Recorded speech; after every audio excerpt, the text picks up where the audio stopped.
Okay, students, good morning. Today we'll be starting with a new topic, that is absorption of food by the small intestine. Actually, this absorption is one of the step of nutrition. There are 5 steps of nutrition. First step is ingestion. Second step is digestion. Third is absorption. And fourth is assimilation. And the fifth step is egestion. Okay, so today we'll be just discussing absorption.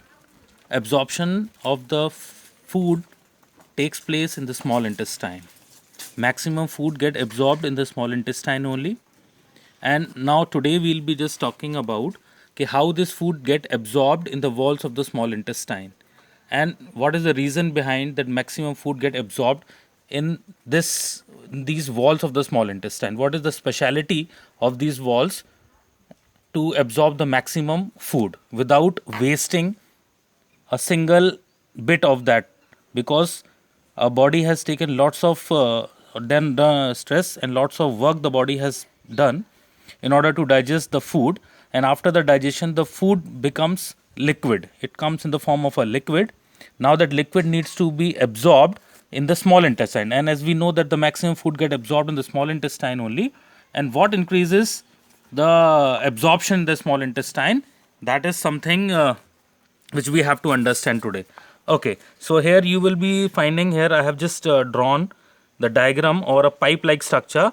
That is actually small intestine. Okay, it does not look like this, but for explaining you I have just drawn a figure. This is the small intestine. Okay, now if we will be seeing the microscopic view of the small intestine, actually we have to see only this lumen. Lumen means the hole inside this small intestine, because the absorption of the food will take place inside this pipe like structure. I am just drawing a microscopic view of the lumen. Okay, the hole inside the small intestine. Now you will be finding this irregularities, finger like projections which is coming out of the walls of the small intestine. These are called as villi. There are thousands of villi which is present in the inner walls of the small intestine. Okay, now to understand how the food get absorbed, the liquid food comes in the lumen of this small, this in the whole of this pipe like structure, means this one.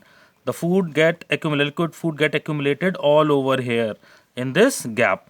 Now how the food get absorbed? So what is the role of this microvilli? Why these irregularities are present? Suppose that if the irregularities are not present, this would have been like this. This would have been smooth. Okay, for explanation, what is the role of these villi? What is the need of these villi in the internal walls of the small intestine?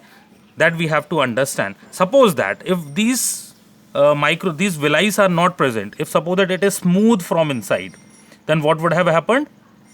If suppose that it is smooth from inside, the liquid food will get absorbed here in these walls. Suppose that here all the liquid food is present.